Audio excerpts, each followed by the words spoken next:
وعلى آله وصحبه ومن تبع الهدى إلى يوم القيامة. Alhamdulillah, puji syukur kita haturkan kehadirat Allah Subhanahu wa taala. Pagi ini di Masjid Kalimasada, Kecamatan Ngaglik, Sleman, Yogyakarta, kita dimudahkan oleh Allah Subhanahu wa taala untuk belajar bersama dengan mengangkat tema kenapa kita harus berkorban. InsyaAllah dalam waktu kurang dari 1 bulan kita akan berjumpa dengan Idul Adha. Kita berharap kepada Allah semoga Allah mudahkan kita untuk bisa melaksanakan ibadah dan ketaatan, terutama ketika di 10 hari pertama bulan Dzulhijjah, dan yang utama bagi masyarakat di tanah air dan di tempat yang lain selain jamaah haji adalah melaksanakan ibadah kurban. Bapak Ibu yang dimuliakan Allah Subhanahu wa taala, tentang kurban Allah taala perintahkan dalam Al-Qur'an, "Inna a'tainakal kautsar fashalli lirabbika wanhar." Sesungguhnya aku telah memberikan kepadamu Al-Kautsar. Al-Kautsar yang dimaknai oleh para ulama dengan kebaikan yang banyak. Ada juga yang memaknai Al-Kautsar dengan telaga Kautsar. Fashalli lirabbika wanhar. Kemudian Allah perintahkan setelah menyebutkan nikmat itu, fashalli lirabbika, kerjakanlah salat untuk Rabbmu, wanhar, dan sembelihlah kurban. Mengerjakan salat di sini menurut keterangan Ikrimah, salah seorang ulama ahli tafsir, maknanya adalah kerjakanlah salat Idul Adha. Wanhar, dan lakukanlah nahar. Nahar itu cara penyembelihan untuk onta. Jadi dalam menyembelih itu ada dzabah, ada nahar. Kalau dzabah itu menyembelih di ujung leher. Seperti kita nyembelih ayam, kita nyembelih kambing, itu dzabah. Sedangkan nahar itu menyembelih di pangkal leher. Ini gaya penyembelihan untuk onta. Bapak pernah lihat orang nyembelih onta? Jadi tidak direbahkan ya. Videonya ada banyak ya. Mungkin nanti bisa cari video nyembelih onta. Onta itu tidak direbahkan, kemudian disembelih di sini tidak, tapi berdirikan. Ontanya berdiri, lalu disembelih di bagian bawah ini. Baik. Fashalli lirabbika wanhar, kerjakanlah salat dan lakukanlah nahar. Kenapa yang disebutkan kok nahar onta? Karena onta ini yang dominan ada di sana, sehingga orang nyembelih onta ini bagian dari kebiasaan masyarakat Arab. Inna syani'aka huwal abtar, sesungguhnya orang yang membencimu wahai Muhammad, sesungguhnya dia adalah orang yang al-abtar, orang yang terputus. Nah, selanjutnya dalam Al-Quran Allah menceritakan ada manusia yang kurbannya paling hebat. Kira-kira siapa itu, Pak? Nabi Ibrahim. Siapa yang dikorbankan oleh Ibrahim? Putranya, yang itu merupakan anak pertama. Allah bercerita di surat As-Saffat mulai dari ayat 100. Ibrahim berdoa kepada Allah Subhanahu wa taala, "Rabbi habli minas salihin." Ya Allah, anugerahkanlah kepadaku anak yang saleh. Fabasyarnahu halim. Maka kami berikan kabar gembira kepada Ibrahim akan adanya gulamin halim, anak yang halim, anak yang lemah lembut, anak yang baik. Falamma balagha ma'ahu sa'ya, ketika anak itu sudah mencapai usia besar. Usia as-sa'yu adalah usia di mana anak sudah bisa diajak oleh bapaknya untuk beraktivitas. Ya mungkin sekitar usia 10-an tahun, 9 tahun. Qala, Ibrahim mengatakan kepada anaknya ini, yaitu Ismail, "Ya bunayya inni ara fil manam." Wahai anakku, dalam mimpi itu aku melihat anni adzbahuka, aku menyembelih kamu. Fandur madza tara, Bagaimana menurutmu? Mimpinya seorang nabi itu wahyu. Beda dengan mimpi manusia selain nabi. Sehingga ketika seorang nabi itu bermimpi, bisa bentuknya perintah atau berisi dengan aturan-aturan tertentu atau amalan-amalan tertentu atau larangan tertentu. Intinya mimpi para nabi itu wahyu. Kalau ini mimpi manusia biasa yang bukan nabi bukan wahyu. Sehingga dengan mimpi apapun itu tidak bisa nambahi syariat atau mengurangi syariat. Sebab mimpi manusia biasa itu bukan wahyu. Orang akan disebut salah kalau mimpi itu dijadikan sebagai nambahi syariat. Oh, berarti ada aturan seperti ini, ada aturan seperti ini. Itu enggak benar. Sebab mimpi itu bukan wahyu. Kecuali mimpinya para nabi.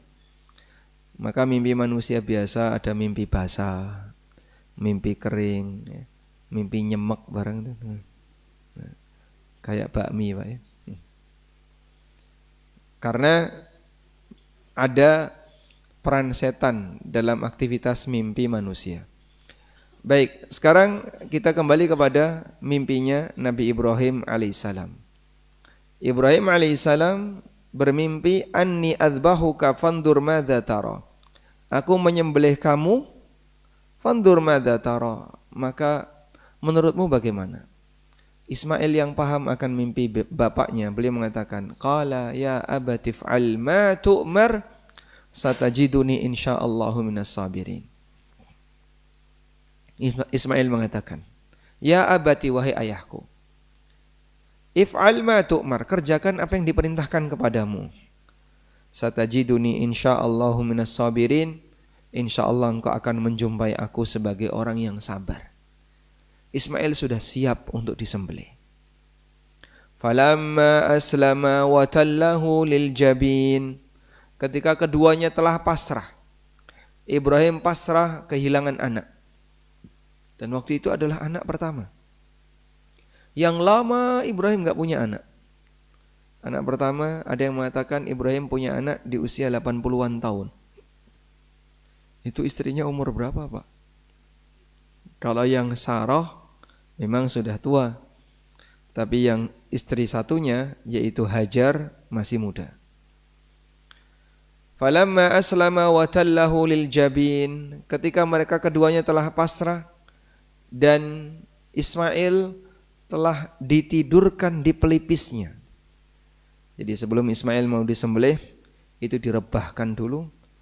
Dan kata Allah, wa tallahu lil jabin, dia telah merebah di pipinya. Berarti sudah apa? Sudah tidur. Kemudian Allah Subhanahu wa taala memanggil, sudah siap untuk disembelih, wa nadainahu ayya Ibrahim. Kami memanggil, wahai Ibrahim, qad saddaqtar ru'ya inna kadzalika najzil muhsinin. Engkau telah membenarkan mimpi itu yang merupakan wahyu, demikianlah kami berikan balasan kepada orang-orang yang baik. Inna hadza lahuwal bala'ul mubin. Sesungguhnya ini adalah ujian yang sangat nyata. Wa fadainahu bidzibhin azim. Kemudian kami gantikan Ismail dengan dzibhin azim, dengan seekor sembelian yang azim, yang besar. Bagaimana yang dimaksud dengan bidzibhin azim, sembelian yang besar itu?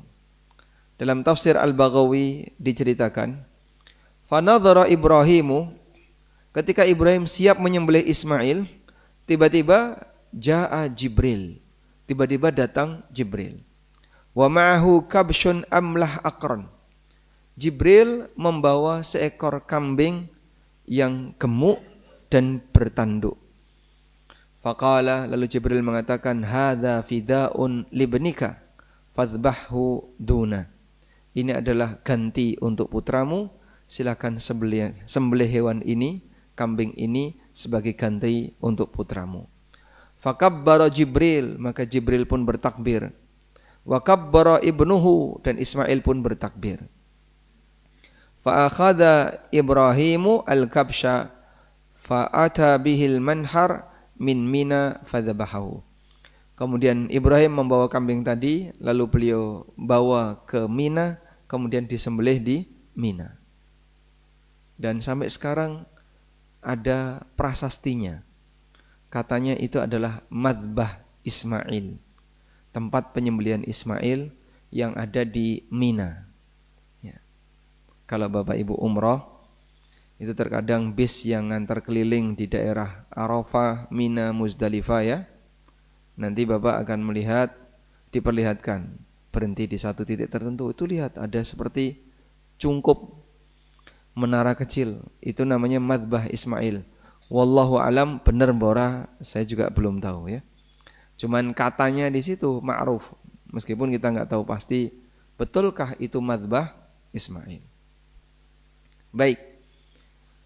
Namun pelajaran yang bisa kita ambil di sini adalah bagaimana kesetiaan Ibrahim alaihissalam untuk menyembelih anaknya. Yang kita tahu bahwa anak yang pertama itu sangat dicintai oleh orang tuanya. Baik Bapak, orang punya anak, antara anak pertama dengan anak ke-10 sama atau beda Pak? Sama anaknya ya.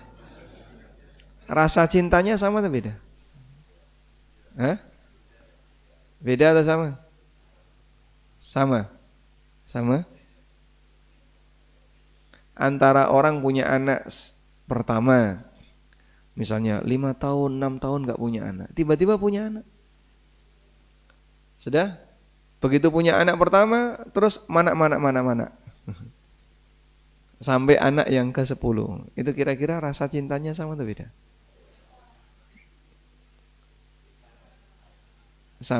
Status anaknya sama, rasa cintanya sama atau beda? Orang tua punya rasa cinta kepada anak itu beda-beda.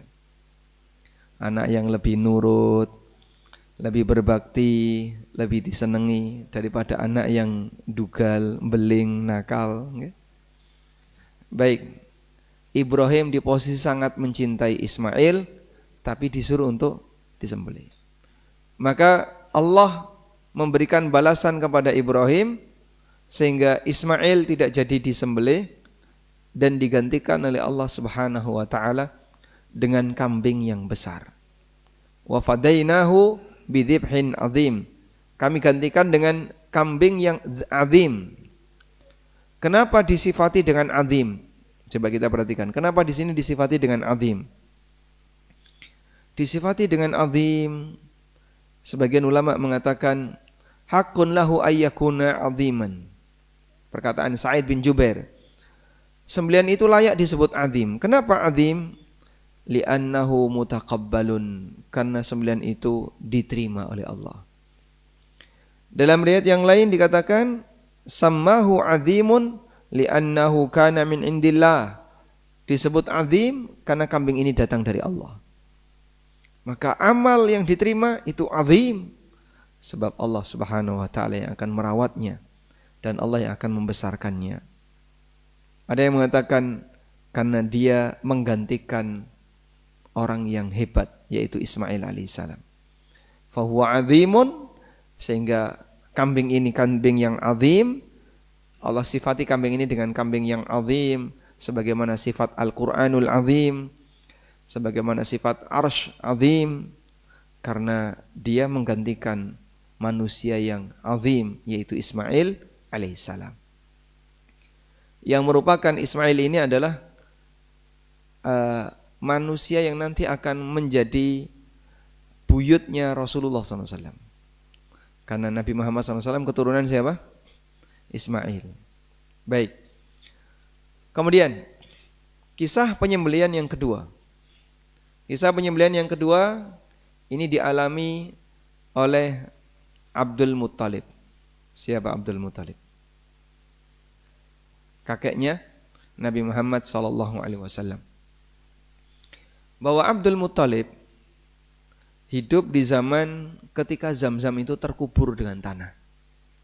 Tidak ada satupun orang yang tahu kalau ternyata di bawah itu ada sumur. Ternyata di bawah itu ada sumur. Bisa kita bayangin ya, yang namanya tempat itu kan makin lama makin tertutup dengan tanah. Sehingga kalau bapak misalnya gali sumur pak, tiba-tiba nemu guci atau cangkir, ini apa? Oh, peninggalan orang masa silam. Di kedalaman misalnya 10 meter nemu seperti itu. Ya, coba kita kalau bapak lihat di UI itu kan ada candi ya. Kedalaman berapa itu? 5 meter ada? Nggak sampai ya? Nggak sampai, sekitar 3 meter. 3 meter nemu candi, digali terus hingga kurang lebih jadi 5 meter. Di situ dasarnya candi. Baik, berarti dulu kehidupan masyarakat yang tinggal di sekitar kita itu 5 meter di bawah kita. Dulu orang itu beraktivitas 5 meter di bawah kita. Nah, kalau di zaman sekarang kan jadi basement itu Pak. Tapi dulu itu adalah permukaan tanah. Makanya ada candi di bawah itu ya. Di dekat studio ANB kan ada candi namanya Candi Gebang.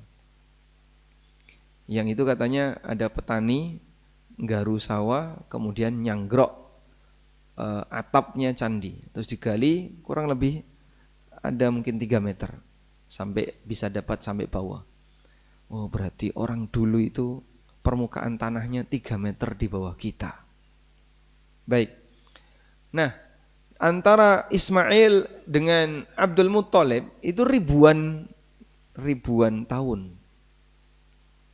Ribuan tahun sehingga Zam-Zam terkubur. Kemudian Abdul Muttalib itu bermimpi. Dia disuruh untuk menggali sumur. Bolak-balik dia bermimpi seperti ini dan itu berhari-hari mimpinya. Dia merasa ini ada apa? Akhirnya dia buktikan mimpi itu, digalilah di tempat yang telah ditetapkan dalam mimpi itu. Kamu gali di tempat ini. Digali, ketemu sumur Zam-Zam. Nah, itu menjadi anugerah bagi masyarakat Mekah. Di sini kok ada sumur, padahal air langka di situ. Akhirnya mereka pun berebut. Sehingga mereka minta kepada Abdul Muttalib, wahai Abdul Muttalib, bagaimana kalau kita miliki sumur ini bersama? Kita miliki bareng-bareng. Abdul Muttalib enggak bersedia. Oh, aku yang gali kok. Aku yang nemukan, yaitu milik aku dan seluruh keluargaku.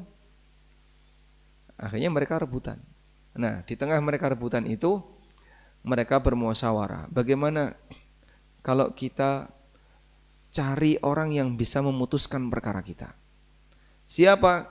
Ada seorang dukun di daerah Syam yang dia bisa memberikan pertimbangan untuk perkara kita. Mari kita berangkat bareng-bareng ke sana. Akhirnya beberapa kepala-kepala suku itu, termasuk Abdul Muttalib, mereka melakukan perjalanan dari Mekah menuju Syam yang butuh waktu lebih dari 1 bulan. Dah? Begitu di tengah jalan, mereka kehabisan air. Cuaca panas, di tengah padang pasir, kehabisan air. Sampai akhirnya mereka sudah bersiap untuk mati di tempat.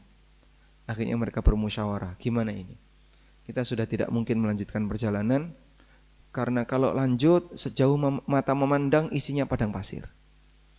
Balik pulang juga sejauh mata memandang isinya padang pasir.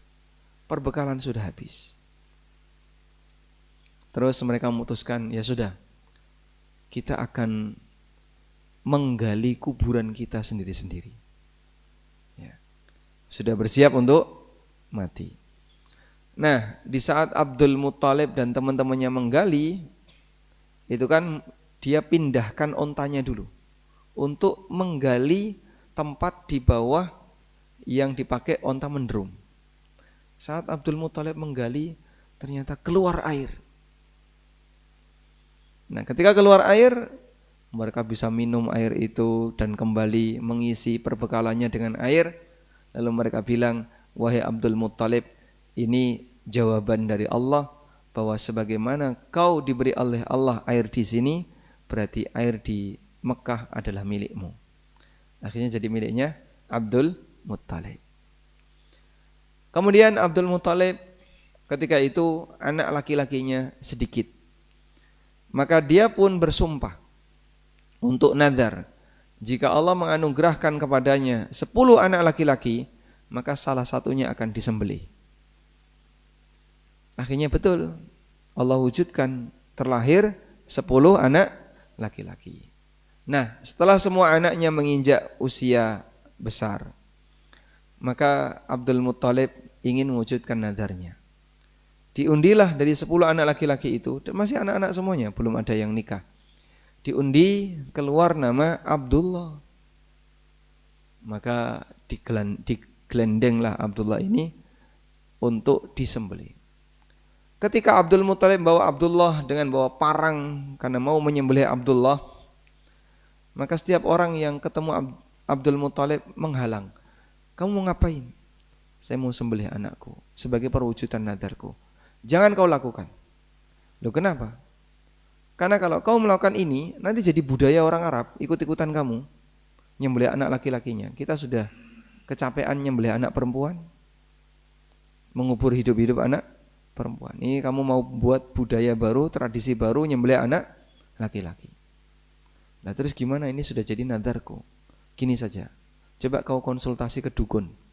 Jadi dulu kalau orang mau tanya tentang masalah yang dia alami, konsultasinya kemana? Dukun. Akhirnya ada dukun yang ngasih saran, begini saja. Kamu tawaf di Ka'bah dengan membuat undian. Isinya 2. Satu tertulis anakmu Abdullah, yang satunya tertulis 10 ekor onta. Sudah? Kamu tawaf kemudian kocok. Nanti kalau keluar nama Abdullah, masukkan lagi. Tawaf lagi. Dan satu nama Abdullah terhitung 10 ekor onta. Satu nama Abdullah sama dengan 10 ekor onta. Akhirnya dituruti, tawaf dia. Setelah tawaf dikocok, keluar nama Abdullah, ditulis 10 ekor onta. Tawaf lagi, keluar lagi nama Abdullah, dikocok lagi sampai 9 kali selalu keluar nama Abdullah. Satu nama Abdullah tercatat 10 ekor onta. Berarti totalnya berapa? 90. Yang ke-10 kocokan baru keluar 10 ekor onta. Ditambahkan jadi total 100. Lalu Abdul Muttalib menyembelih 100 ekor onta sebagai ganti dari Abdullah. Sejak saat itulah satu nyawa dihitung 100 ekor onta.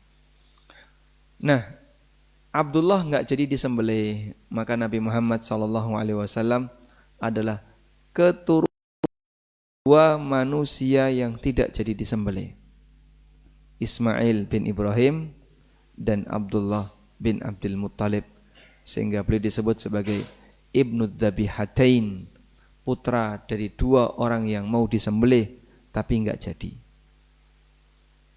Baik, selanjutnya ini cerita-cerita dulu ya. Terus apa hubungannya dengan kurban itu Pak ya? Nah, setelah kita melihat bagaimana perjuangan yang dilakukan oleh Nabi Ibrahim untuk mau berkorban sampai menyembelih anaknya Ismail. Bagaimana dengan syariat Nabi Muhammad SAW? Dalam syariat kita ada juga berkorban. Tapi bukan korban anak, namun yang dikorbankan adalah harta. Harta berupa binatang. Korban apa itu Pak? Semua binatang ternak yang statusnya halal atau boleh dipakai untuk berkorban. Onta, sapi, kambing dengan semua variannya. Kambing ada banyak varian, sapi juga ada banyak varian, semua itu bisa dipakai untuk berkorban. Lalu apa hukum berkorban di sini? Coba kita lihat. Ada hadis diriwayatkan oleh Al-Hakim di mana Nabi SAW pernah bersabda, "Man kana lahu malun falam yudahhi fala yaqrabanna musallana." Siapa yang punya harta tapi dia tidak berkorban, enggak usah. Siapa yang punya harta tapi dia tidak berkorban, enggak usah dekat-dekat masjid. Gimana Pak itu Pak? Kalau ada orang ke masjid lalu dikasih ancaman, sama orang lain. Ini yang ngasih ancaman Nabi SAW. Kalau bapak punya kemampuan nggak kurban, nggak usah dekat-dekat masjid. Seneng apa senep? Hah? Tambah seneng apa tambah senep? Tambah seneng. Kayak sisan ratau neng masjid. Rantuk neng masjid jauh wis. Masya Allah. Baik. Apabila orang itu masih berharap kasih sayang, rahmat dari Allah, tentu dia akan berharap bisa dekat dengan masjid. Namun apa yang bisa Anda bayangkan ketika ada orang yang diusir oleh Nabi SAW dari masjid? Oleh karena itu jamaah, seharusnya hadis ini kita pahami, ini bagian dari ancaman yang diberikan oleh Rasulullah SAW. Dalam riwayat yang lain, Nabi SAW mengatakan, man wajada sa'atan falam yadbah fala yaqrabanna musallana. Siapa yang punya kelonggaran tapi dia tidak menyembelih kurban, jangan dekat-dekat dengan tempat sholat kami. Dan hadis ini dinilai sahih oleh Al-Hakim dan disetujui oleh Adz-Dzahabi, meskipun sebagian ulama menilai hadis ini sebagai hadis yang dhaif, sehingga tidak bisa dijadikan sebagai dalil karena statusnya dhaif. Intinya ada khilaf berkaitan dengan status hadis ini, apakah sahih atau dhaif. Karena itu ulama berbeda pendapat mengenai hukum berkorban. Apa hukum korban? Apakah korban itu hukumnya wajib ataukah sunnah muakkadah? Kita perhatikan ikhtilaf berikut ini. Pendapat yang pertama, itu hukumnya sunnah muakkadah dan tidak wajib. Dan ini merupakan pendapat jumhur ulama. Pendapat pertama, bahwa kurban itu tidak wajib. Ini adalah pendapat jumhur ulama. Dan jumhur itu siapa saja? Di antaranya adalah Abu Bakar As-Siddiq radhiyallahu anhu.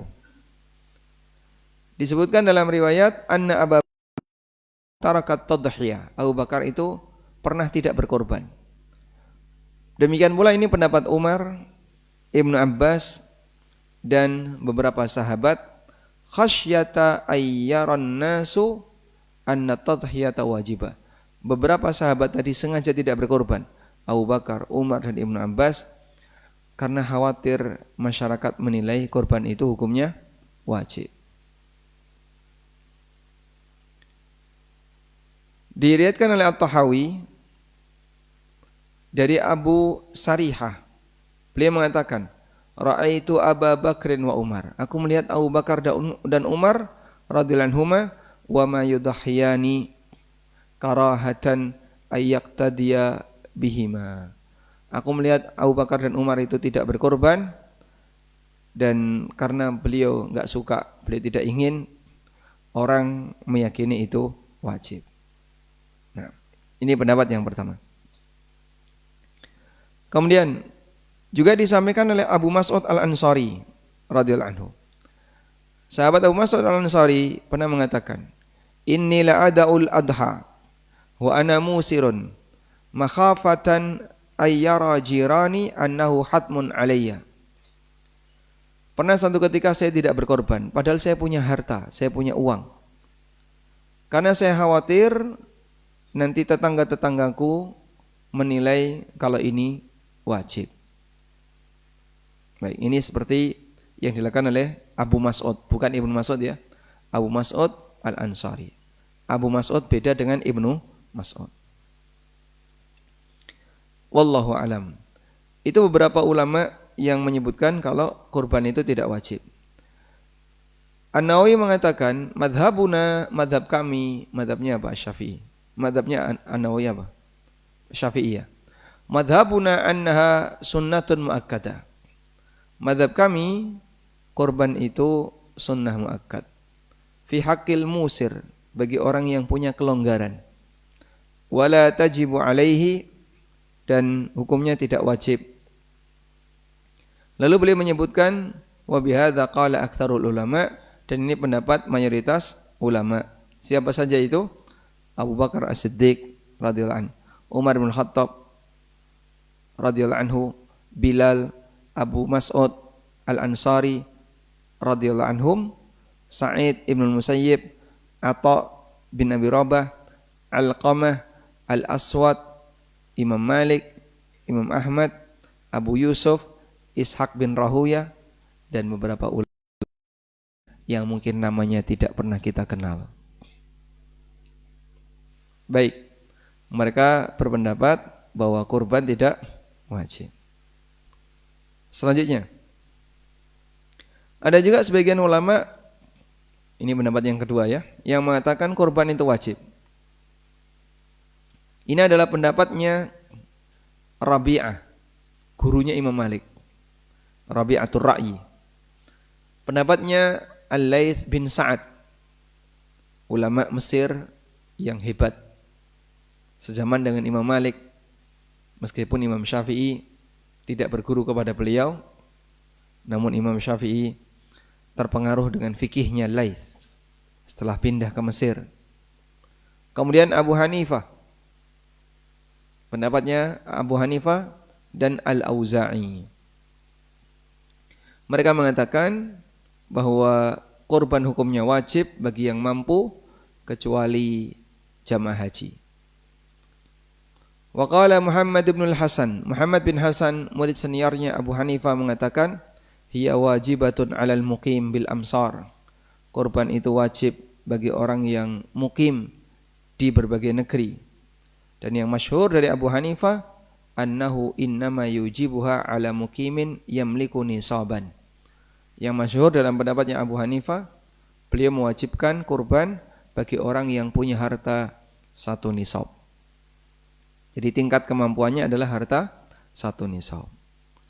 Wallah. Wa ala kullin, intinya dalam hal ini dalil masing-masing cukup kuat, dan khilaf ini khilaf yang mu'tabar, perbedaan yang diakui. Sebagian ada yang menilai wajib dan sebagian ada yang menilai tidak wajib. Kemudian dari dua pendapat ini mana yang lebih mendekati? Yang penting adalah kurban, ya. Terlepas dari adanya khilaf antara wajib dan tidak wajib, dalam rangka untuk keluar dari perselisihan, maka mohon bagi yang mampu wajib kurban. Kalau yang mampu jangan sampai tidak, mohon bagi yang mampu untuk tidak sampai meninggalkan kurban. Mampunya seberapa, Pak? Mampu, kata mampu di masing-masing ibadah itu berbeda. Misalnya, sholat, kata mampu untuk sholat, apa batasannya? Selama akalnya sehat. Nggak bisa berdiri, bisa sholat? Bisa. Orang sakit bisa sholat? Bisa. Nggak bisa duduk, bisa sholat? Bisa. Berbaring? Bisa. Maka untuk sholat ada tingkat kemampuannya sendiri. Mampu untuk bayar zakat, ada standarnya. Mampu untuk haji, ada standarnya. Mana yang lebih mahal, haji atau zakat? Haji lebih mahal. Di samping uangnya banyak, fisiknya juga harus sehat. Baik. Sehingga kalau kita bicara kata mampu, di masing-masing ibadah itu berbeda-beda antara satu ibadah dengan ibadah yang lain. Maka jangan diseragamkan. Nah, sekarang mampu kurban. Seperti apa mampu kurban? Yang tadi dikatakan man wajada sa'ah, siapa yang menjumpai kelonggaran harta, yang punya kemampuan. Walam yadbah, tapi dia tidak menyembelih hewan kurban, fala yaqrabanna musallana, enggak usah dekat-dekat masjid. Kalau mampu kurban berapa? Anda lihat kurban yang paling murah. Ngukurnya kurban yang paling murah. Itu boleh domba. Domba murah ya. Antara kambing dengan domba mahal mana, Pak? Secara umum. Hah? Lebih mahal kambing ya. Umumnya lebih mahal kambing. Ini domba. Domba lebih murah. Yang kedua boleh betina. Kurban betina itu boleh, tidak harus jantan. Yang ketiga, untuk domba usianya boleh genap 6 bulan. Namanya domba jada'ah. Sudah? Sekarang Bapak hitung ya. Gembel 6 bulan wedok. Kambing domba usia 6 bulan betina. Harga berapa? Harga berapa, Pak? 700? Dapat enggak? 1 juta. Sudah, anggap 1 juta ya. 1 juta. Baik. Bisa enggak orang itu mengeluarkan uang 1 juta tapi tidak mengganggu dapurnya? Dalam arti tetap bisa makan selama hidupnya, tetap bisa beraktivitas normal. Cukup mengeluarkan 1 juta dia bisa korban. Nah, insya Allah bisa, Pak. Nah, sepanjang dia masih bisa keluarkan 1 juta untuk berkorban dan itu tidak mengganggu dapurnya, berarti dia termasuk orang yang mampu korban. Termasuk orang yang mampu korban. Maka orang ini harus berkorban. Begitu? Nah, makanya idealnya korban itu sejumlah kakak yang mampu di daerah tersebut. Karena korban itu ibadah keluarga. Satu orang berkorban mewakili seluruh anggota keluarganya, maka korban itu sejumlah kakak di daerah tersebut. Sehingga misalnya Masjid Kalimasada menyelenggarakan korban enggak? Kok masih ragu kayaknya? Ada? Ada. Berapa jumlah kakak yang di cover oleh masjid ini? 100?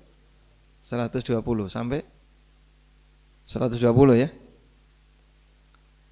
Apakah di sini ada 120 paket kurban? Belum. Nah, berarti perlu dimotivasi lagi. Wah, jamaah kalau bisa yang mampu kurban. Dan cukup dalam satu kakak 1 orang. Tidak harus semuanya ya. Suaminya, istrinya, anak-anaknya tidak. 1 orang. Karena kurban itu ibadah keluarga. Sebagaimana kata Abu Ayyub Al-Ansari, kana as-sahabatu yudahhi bisyati anhu an ahli baitihi. Dulu para sahabat itu berkorban dengan seekor kambing atas nama dirinya dan seluruh anggota keluarganya. Itu dulu. Maka praktek korban juga bisa seperti itu. Jadi kita korban seekor kambing atas nama kita dan seluruh anggota keluarga kita. Wallahu a'lam. Baik. Selanjutnya, ketika seorang hamba itu berkorban, ada satu motivasi yang pernah disebutkan oleh Nabi SAW dalam hadis dari Aisyah radhiyallahu anha. Rasulullah SAW bersabda, "Ma'amila ibnu Adam yauman nahri ahabbu ilallah dam." Tidak ada amalan tidak ada amalan keturunan Adam pada saat hari nahar. Hari nahar itu hari apa? Idul Adha. Saat Idul Adha yang lebih dicintai oleh Allah min ihraqid dam, daripada menumpahkan darah. Maksudnya adalah menyembelih. Wa innahu la yu'ta yaumal qiyamah, dan besok akan didatangkan di hari kiamat bi quruniha wa asy'ariha wa adlafiha. Besok akan didatangkan di hari kiamat dengan bawa tanduk, bawa sepatu, bulu-bulunya lengkap. Sehingga hewan itu datang di hari kiamat lebih sempurna.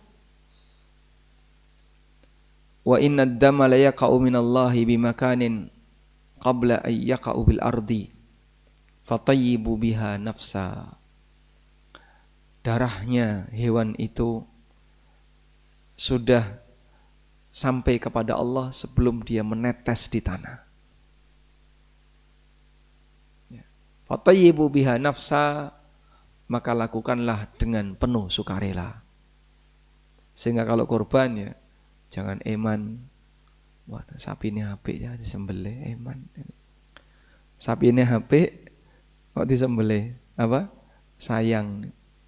Ada cerita ini ya di Gunung Kidul. Dulu kan kurban itu jarang ya Pak. Kalau sekarang kan alhamdulillah melimpah ya. Kalau dulu itu jarang orang kurban. Saya masih ingat waktu SD dulu, selesai sholat Id, bingung sing ndi sing kurban. Sampai saya keliling golek wong kurban. Karena kalau nonton kan dikasih. Itu jarang yang kurban. Ini enggak kurban. Dan kami dikasih daging 1 on. Hanya 1 on itu jatah untuk warga. Ketika di situ di masyarakat itu ada kurban, masing-masing warga dapat 1 on. Masya Allah. 1 on. Itu dulu. Sekarang berkilo-kilo, nggih. Apalagi kalau sudah ketua takmir, khatib masjid, nggih. Panitia, bojone yo melu panitia, anak-anake melu panitia, nggih. Sekilo. 7 kilo, 6 kilo. Kumpul di 1 orang. Pak, ini jatah ketua takmir. Ini jatah khatib. Ini jatah yang ngisi pengajian. Ini jatah jadi panitia. Kabeh untuk jatah. Sampai 1 orang kadang bisa mengumpulkan dalam jumlah banyak. Ada yang 5 tahu, ada yang 5 kilo, ada yang 10 kilo. Disimpan di freezer itu dari mulai Idul Adha sampai Idul Adha berikutnya durung entek. Saking banyaknya. Baik. Maka kalau berkorban, korbanlah dengan serius, ya, jangan eman. Nah, kembali ke cerita tadi. Jadi ini ceritanya di Gunung Kidul. Di satu kampung itu enggak ada korban. Akhirnya ada orang yang nyumbang hewan korban berupa kambing. Diantarlah kambing itu ke kampung tersebut. Ya. Jantan, bagus, gede. Nah, masyarakat diminta silakan nanti disembelih sendiri untuk dibagi-bagikan dagingnya. Nah, masyarakatnya eman. Wedhus apik kaya ngene disembelih. Akhirnya enggak disembelih, Pak, dirawati. Dirawati, dijadikan wedhus lanangan. Paham lanangan ya? Sehingga kalau masyarakat situ mau mengawinkan, ya datang ke kambing ini. Masya Allah, kok sampai kayak gitu? Nah itulah karena pengaruh iman. Makanya rasa cinta manusia terhadap dunia terkadang menghalangi keinginan dia untuk beribadah. Sampai menyebabkan dia ketika beribadah itu sayang kalau harus keluar seperti ini. Lah gimana toh? Ya kudune sing murah-murah ae. Masya Allah. Padahal kalau untuk kepentingan pribadi dia keluarkan yang mahal, untuk ibadah dia keluarkan yang murah. Nah, karena kita kalau beramal seringnya yang sisa. Nah, misalnya panganan sing radoyan kayak nowo. Ada orang ngantar makanan ke rumah, sudah ada aneka makanan. Terus sama anaknya disuruh, silakan pilih mana yang disukai. Nah, setelah dipilih yang disukai, ya, sisa kan? Nah, sekarang kayak notonggo nih. Yang dikasihkan yang mana Pak? Sing radoyan. Leres boten ngaten niku.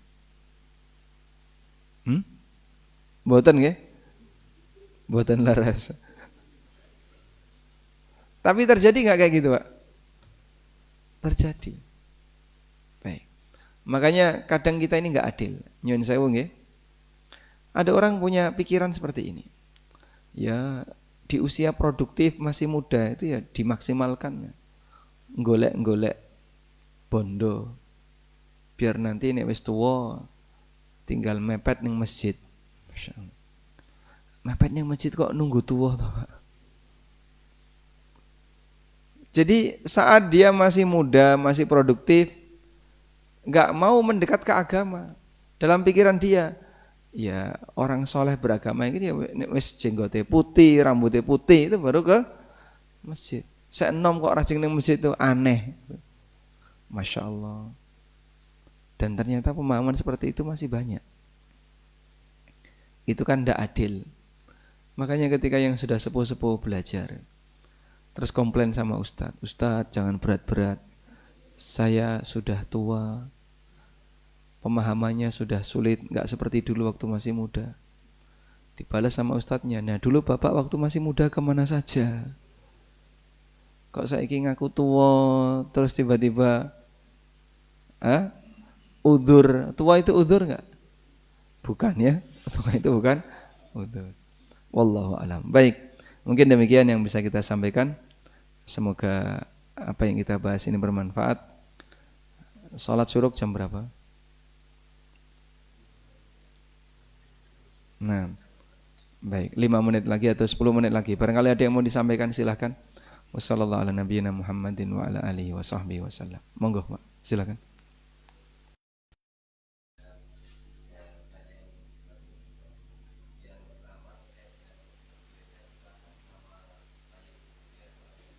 Ya.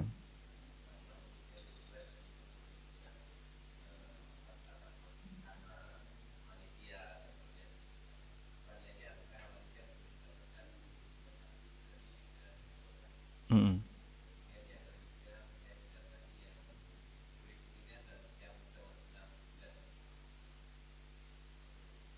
Baik.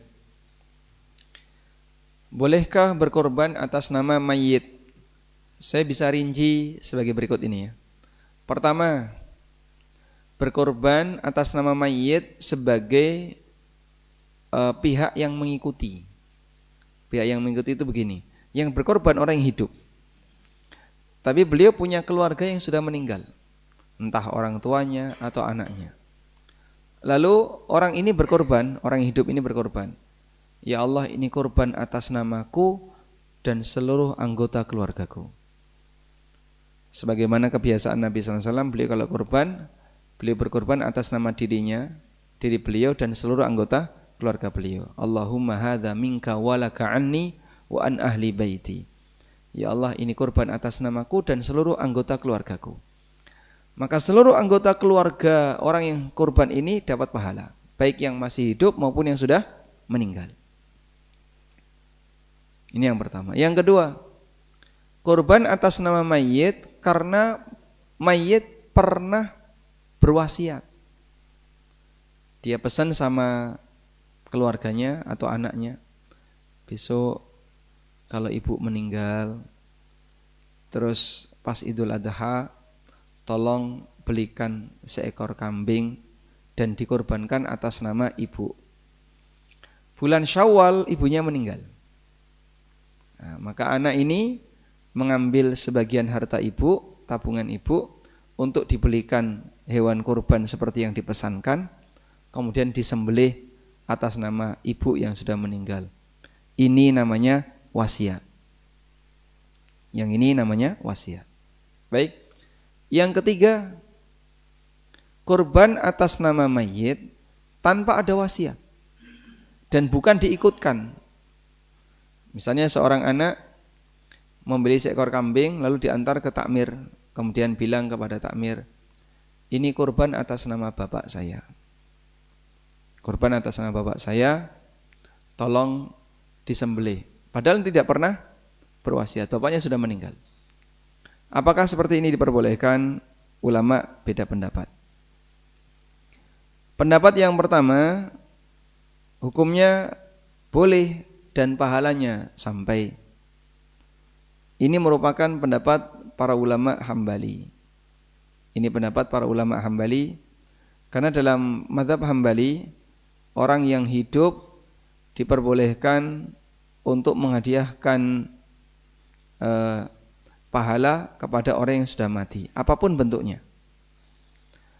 Kemudian pendapat yang kedua mengatakan hukumnya la tasihhu, tidak sah, illa idza ausa bihal mayyit, kecuali kalau ada wasiat dari mayit. Dan ini pendapat Syafi'iyah.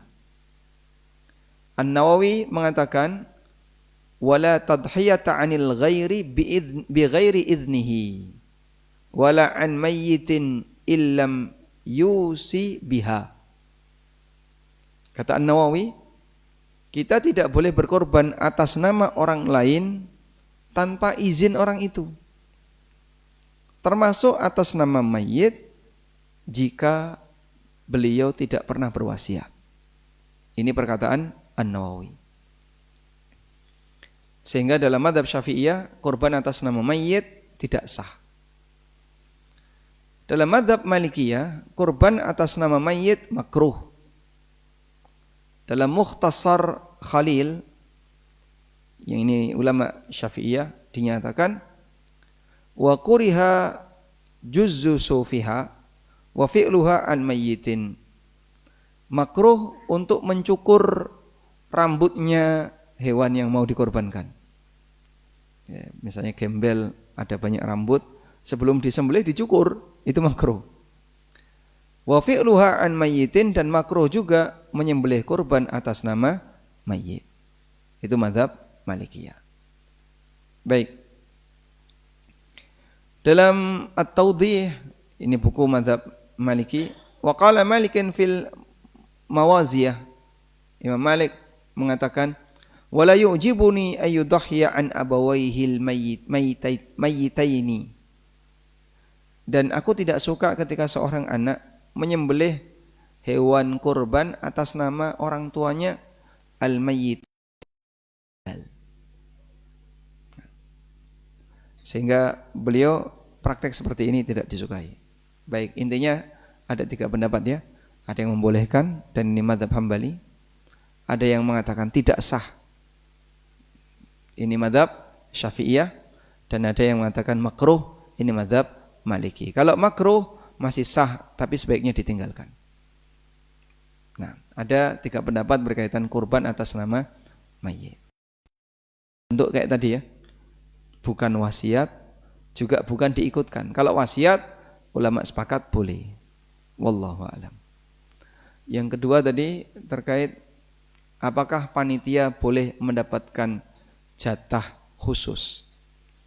Kembali kepada niat panitia diberi jatah khusus. Jika panitia diberi jatah khusus, statusnya sebagai upah, ini tidak boleh.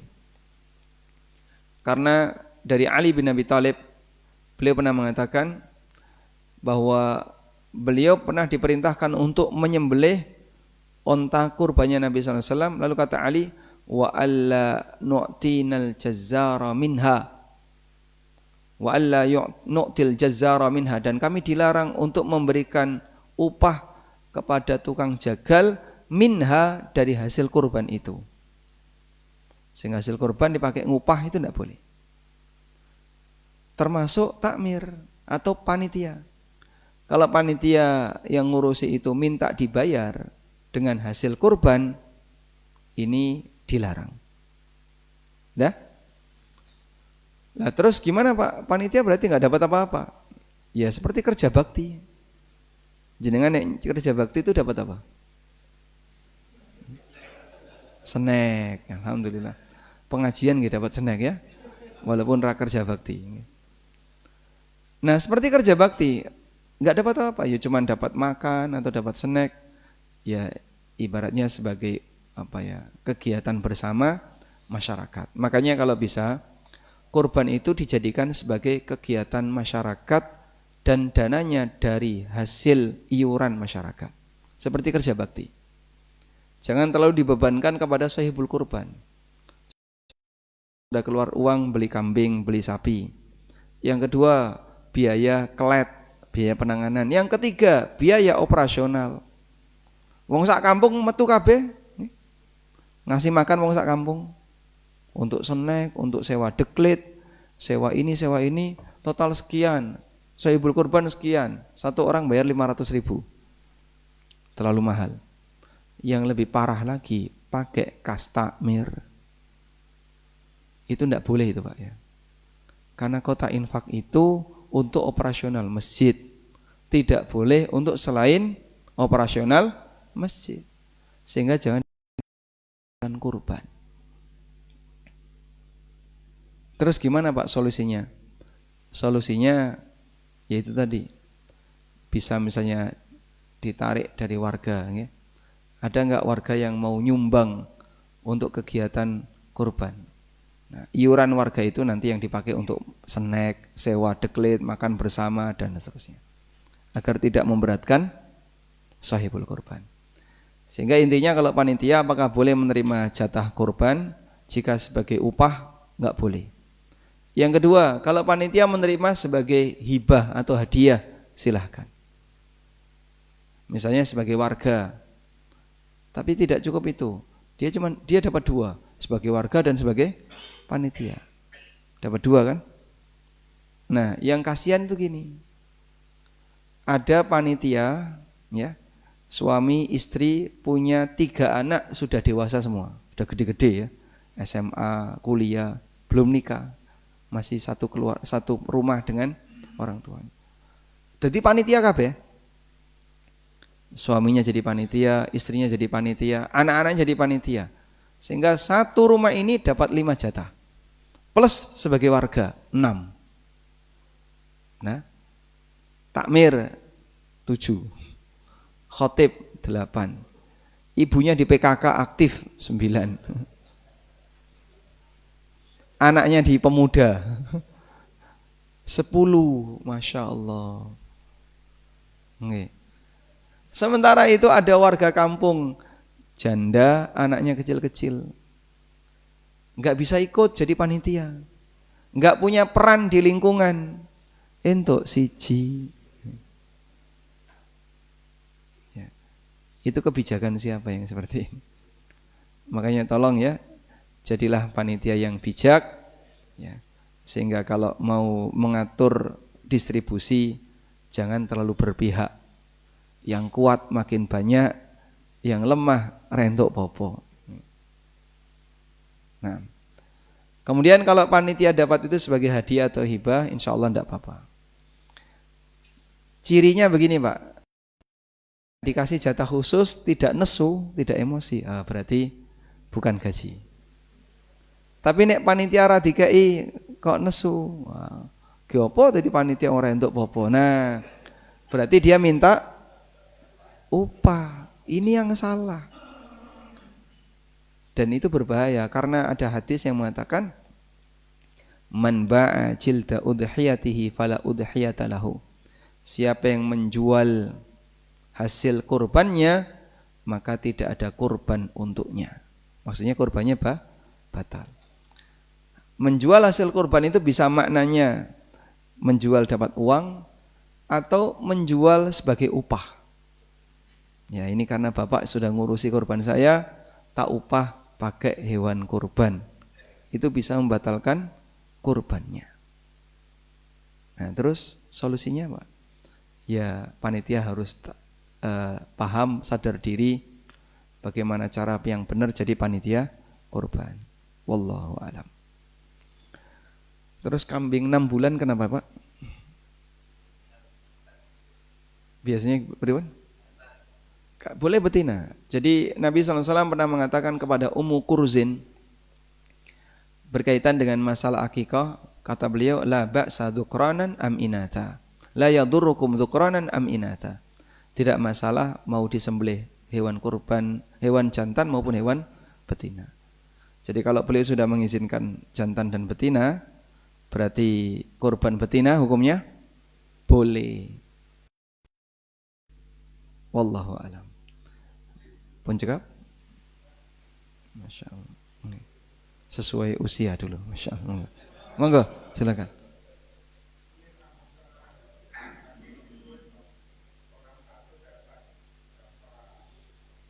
Okay.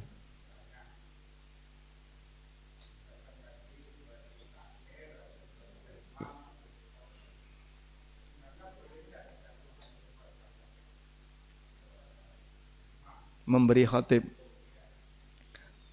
Khatib diberi jatah kurban, imam diberi jatah kurban. Hukumnya boleh. Karena itu bukan upah. Khatib itu kan aktivitasnya saat Jumatan. Imam aktivitasnya saat salat jamaah. Enggak ada hubungannya dengan kurban ya Pak. Lalu dia dikasih. Nah, berarti kita bisa pastikan dikasih ini adalah hadiah atau hibah dari takmir untuk para khatib, para imam. Insya Allah tidak masalah.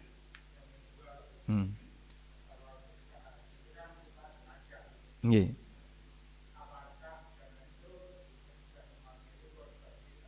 Ya. Jadi para jamaah haji itu cukup dengan dam. Karena Nabi SAW berhaji dan beliau tidak kurban. Ya, kurban beliau ya dam itu. Namanya hadiyu. Namanya hadiyu. Sehingga jamaah haji cukup tidak harus kurban di tanah air. Meskipun kalau dia mau kurban ya silahkan. Wallahu a'lam. Baik, monggo ini dulu.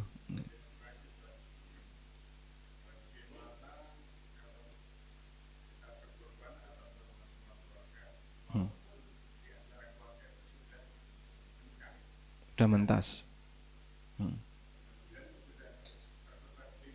Baik.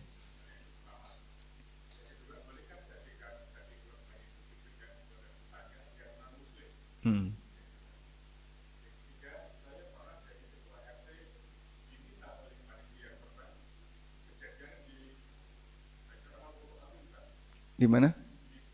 Bontang.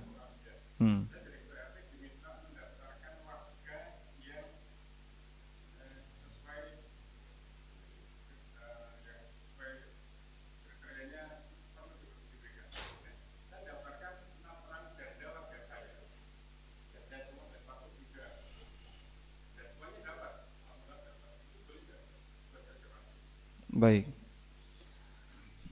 Ya, tadi lali. Yang pertama tadi apa, Pak? Atas nama keluarga yang sudah mentas ya, sudah nikah. Baik.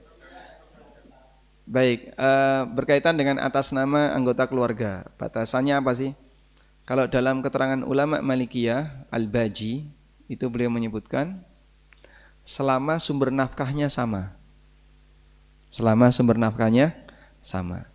Sehingga anak yang sudah hidup sendiri, nyari nafkah sendiri, maka sudah tidak dilibatkan lagi. Sehingga misalnya seperti saya sudah hidup sendiri, ketika bapak saya berkorban ya hanya tinggal semua anak bapak sudah keluarga semua, sudah mandiri semua, sehingga beli korban tinggal berdua saja, bapak sama ibu sudah. Saya korban ya, saya korban sendiri atas nama keluarga saya. Nanti adik-adik saya ketika korban atas nama keluarganya. Karena mereka sudah terpisah nafkahnya. Yang kedua, berkaitan dengan apa tadi? Berikan korban ke non-muslim. Jawabannya boleh. Dan ini pernah dilakukan oleh sahabat Abdullah bin Amr. Sahabat Abdullah bin Amr bin As pernah berkorban dan beliau berikan kepada tetangga Yahudi. Sehingga boleh memberikan korban kepada non-muslim. Beda dengan zakat. Kalau zakat tidak boleh. Kalau korban lebih longgar. Yang ketiga, bolehkah membuat daftar penerima korban? Ada janda, ada duda, ya silakan. Karena boleh diberikan kepada siapapun, baik kaya maupun miskin, untuk korban. Maka orang kaya boleh menerima jatah korban. Panitia walaupun kaya dikasih hewan korban boleh. Dikasih lebih. Nah, kembali kepada tadi, itu niatnya sebagai upah atau sebagai hadiah atau hibah. Wallahu a'lam. Ya, monggo Pak.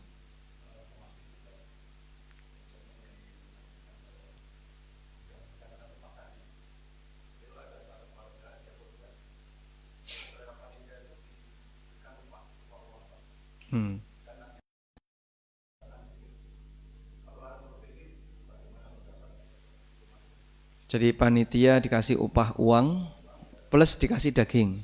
Nah, pertanyaannya yang dikasih daging ini jatah sebagai gaji atau jatah sebagai warga?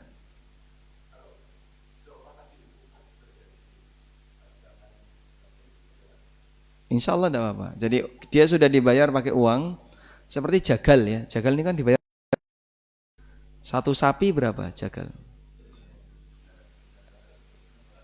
900.000 satu sapi ya. Dia dibayar 900.000, sudah. Nah kemudian jagal ketika pulang dikasih, mas ini gawanan sisan. Nah pemberian ini boleh diterima dan itu statusnya bukan upah tapi hibah atau hadiah. Intinya kita bisa bedakan ya antara hibah dengan upah.